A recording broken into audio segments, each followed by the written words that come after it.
Yo, what's up guys? A new dungeon guide video-ish, kind of something like that.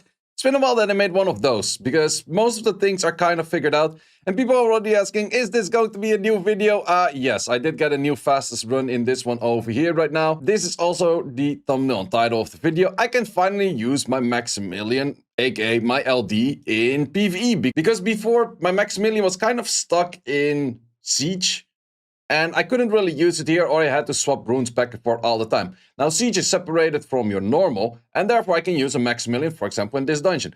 I did notice, however, if it works really well, this team can do incredibly good, but I have a better version of it, which probably is more stable. So the main idea is killing this. Also, I will mention what other LDs might be usable in PvE as well, but the idea of this one was just like, we pretty much clear everything in 3 turns, and sometimes you need a little bit extra because of the 15% checker. So we have that, and then we have this, and then it's done. So mostly, this is actually the very first time where I started recording it, it exactly goes as I want. Like most of the time, it doesn't go like that at all. And the 1 second saved is if the Maximilian actually does clear the whole thing.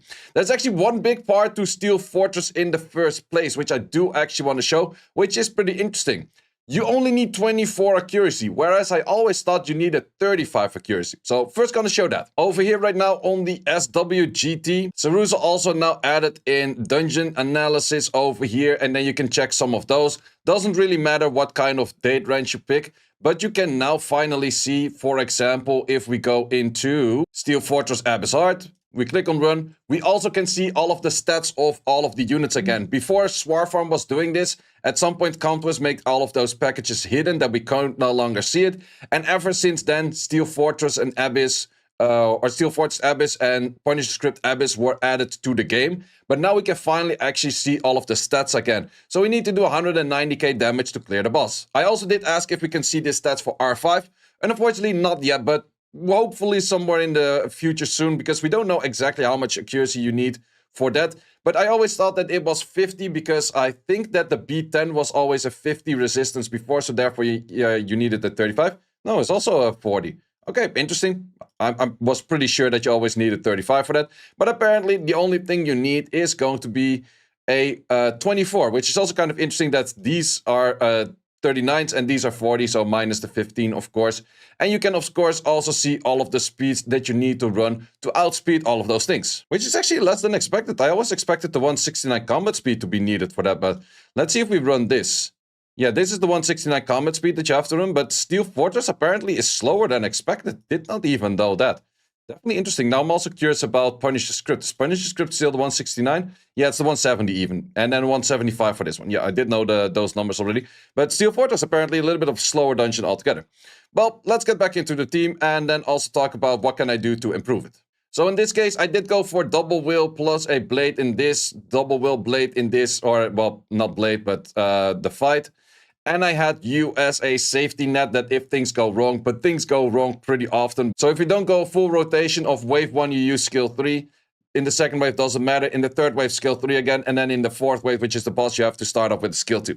If it does all of that, it is golden. It's super good of a run, but you're not always going to get there. So let's actually add in something that maybe makes this a little bit better and actually runnable. So we're going to add in a Ling Ling, which will be moving in front of that over here. We did already give the runes to it as well.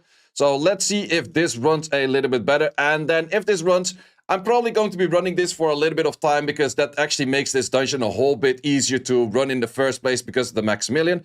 But I also will be talking about what other units can you maybe place towards PvE, which you haven't done before because they were simply locked in Siege or anywhere else. So didn't use an S2 over there, did use the right skill over there, and then we have that hit over there, and then we clear. I think that we're looking at a very solid run over here. Sure, it's going to be like 19, 20-ish seconds.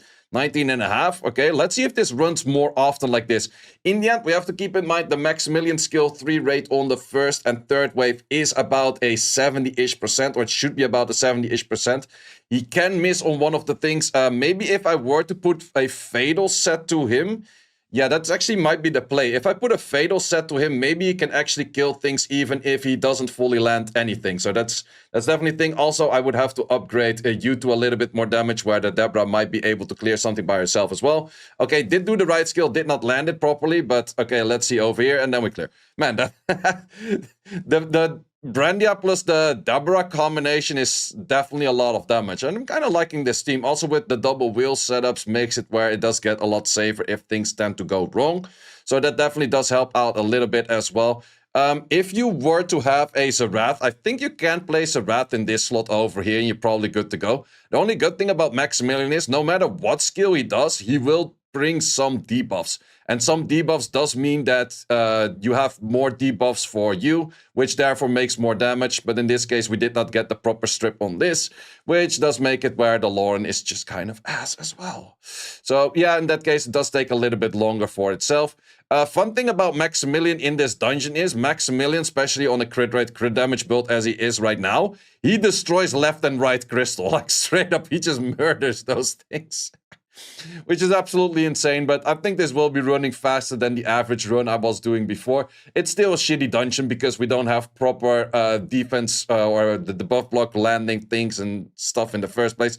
Sure, you definitely could go for like the normal team with like a Zinc and a Gina and that kind of stuff, and it probably runs as good as this, but I just kind of wanted to use my LDs for PvE as well, because why not use your LDs if you do have your LDs, right? So let's see, do we get a good rotation? That's a very good rotation over there. Your hit, and then we have a clear on 3 debuffs. So that is where we get pretty much as fast as the run gets, and that is about like 20-ish seconds, 19-ish seconds. So definitely very nice over there.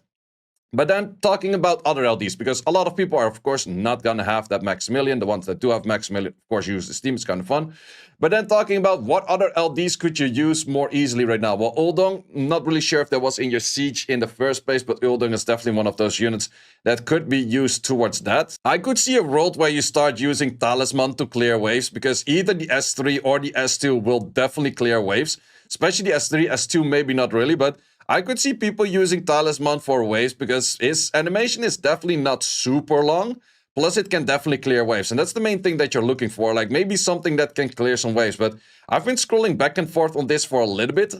I would say Light Tanjiro is maybe an option that you could work with as well. Asima is of course an option. Well, I don't have to mention it, Eludia and Zerath. Well, Eludia maybe not as much, but Zerath for sure. But that one was already used for the main thing of PvE in the first place. Then let's look at Dark. Do we see anything? You could... Nah, you have the armor break all the way at the last hit, don't you? Yeah, that's not really the greatest. You kind of want to have a setup for armor break itself.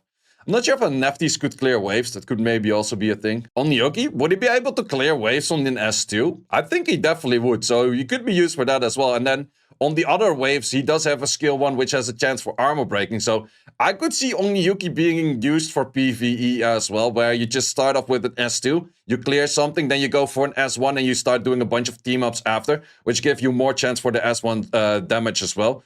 Definitely something that I could see being worked. Is it the greatest out there? Not really, but at least you have the chance to use your LDs, right? Why not? Of course, Mananam, but that one was probably already more in PvE than anything else.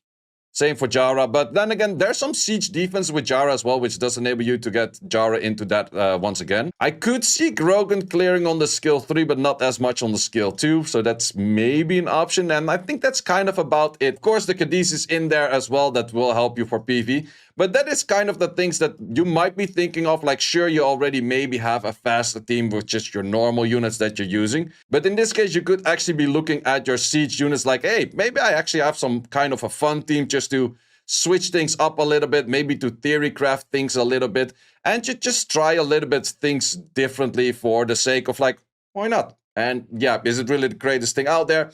Not really, to be honest, but it is just a little bit of an addition you can go for. And sure, this is still the shittiest dungeon out there. I really did hope that with the last balance patch, they finally give us a buff blocker that's very consistent and very good and very everything. But they really don't like to give a buff blocker that's proper for this, because otherwise, even if they just make the resistance removed in PvE, which I think is definitely a thing they should be doing, which apparently they don't think they should be doing, I think that would be the greatest thing out there, because then I could be running this dungeon at like 18-second average, because I can make a Gina perfect AI on the boss to use as 2. Big issue is 15%. 15% to not land the buff block, and then it's insta GG. But yeah, that's kind of the issue.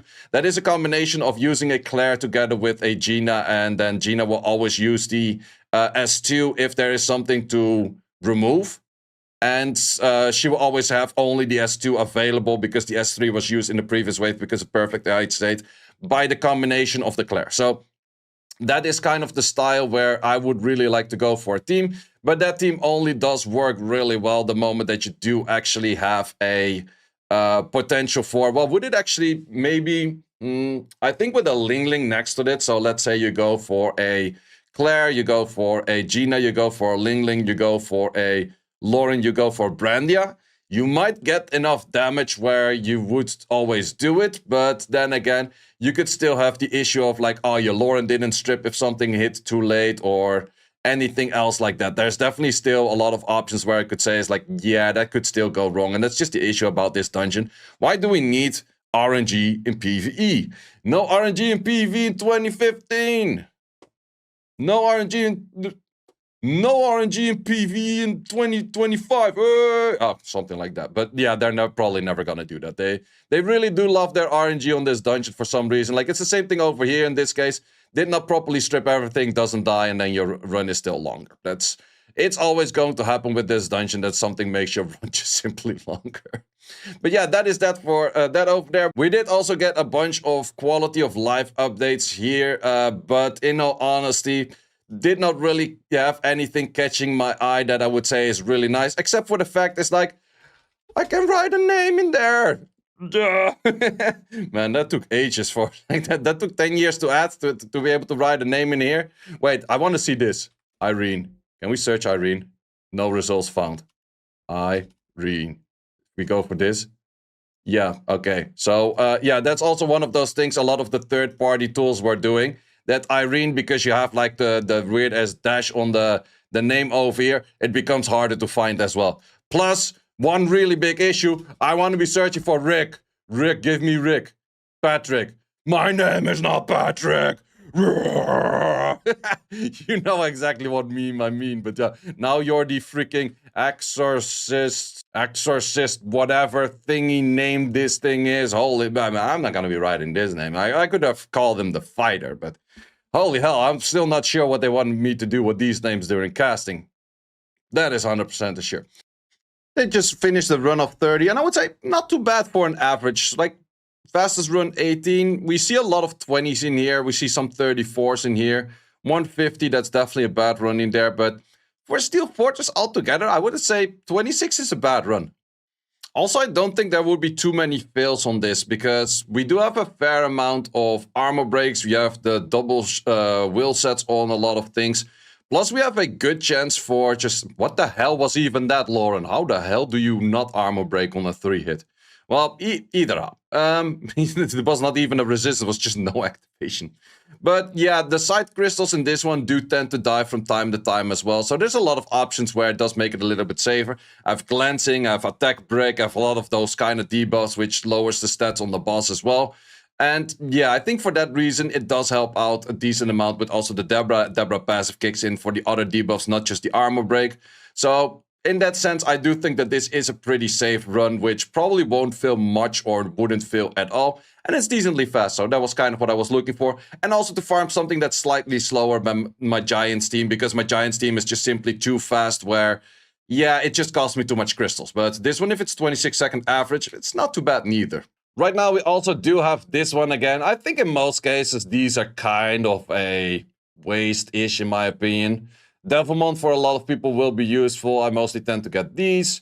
You do, of course, always get the extra energy because it's a better buy than the normal energy. And the rest is all kind of like, yeah, if you have enough crystals, you might be doing it. This one as well, if you have enough crystals, you might be doing it. This one, if you have enough money, you might be doing it. It's okay for the value on the LDs, I would say. But besides that, it's just more kind of okay-ish. I would say that this is a decent buy. That is definitely not too bad. This one kind of feels on edge. How about this one? Is this one more energy than you normally get? No, but it is a good amount of mystical scrolls, to be honest. But then again, I'm kind of low on crystals at the moment. This one is definitely a good buy, though. This one you always do tend to get because it's just simply more energy, and you get dimensional hole energy next to that as well. So that's always a very good buy right there. And I did also see that they added in for the ancient coins. You can buy this with ancient coins right now, and you can buy these with ancient coins. I think that this is a pretty bad one to buy in the first place because you have a re-up sitting over here that's cheaper. Like, how is a random of these worth more than this? Same with this. Like, you can use 1,000 energy or a re-up. I think with 1,000 energy, you don't get as much of a good chance to get anything as a re-up. But that's kind of my opinion. But if you do like to farm more and you're free to play and you're saying like, hey, if re-up is too much focused on one thing, it might help you out to get a bunch more free to play energy in there. But to be honest, I feel like that this should have been cheaper. You can only buy 3 a month, which is not that much, I would say. For the event tokens, you probably get more than 3 a month per that. But I say that re-ups are probably more value, even if you're free to play. But free to plays might be considering is like, is this actually worth it? I don't know. Could be a something. Let me know in the comments what you think about this buy. I feel like personally that this should have been a buy of 25. I feel like that this is too high, and this is absolutely way too high. Like, what the fuck? Who's gonna do 150 for the... Same for these, like, man. You can get a super random rune, or you can try to re-stat the perfect rune you have for less. Like, that's a relatively easy trade, my kind sir. So let's actually showcase that re-ups are the best buy in game by showcasing that you're absolutely not going to get anything from re-ups neither. So yeah, that's kind of a thing as well. But at least you have more of a chance to get something good, in my opinion, I think. So this one is the one I was re-upping over here, and I still have to claim those. Let's see if this was worth it to do. 5 re-ups. We're aiming for the 28 speed. We're not asking for much. We're not asking for 30s. We're not even asking for 29s. We just want a 28 speed. We did get a 27 defense. It's not asking for much, say 28 speed. Yeah, to be honest, I haven't gotten a swift quad or a speed quad on re-upping in the last 2 years.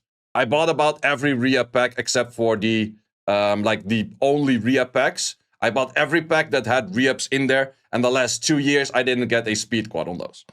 So yeah, that's your RNG on re-upping right there. So yeah, is that really worth it? I don't know in the end, man. Well, that's all for that part. Well, then again, that's all for this video. If you have any dungeon teams that you would like me to show, if you have any like super fast teams or kind of like special kind of dungeon teams, let me know in the comments as well. I can do a video on those because currently I think I've showcased most of the dungeon teams that I can create with my box and my runes and my units. But maybe you'll be having a team out there that I haven't showcased yet. And that might be a fun video right there. So guys, thanks a lot for watching for this one. And see you as always in the next one. Thanks for watching. If you would like to see more guides, join the Discord and check out the content tab for the guide video archive, which contains all of the guides that you might need. Hope to see you there.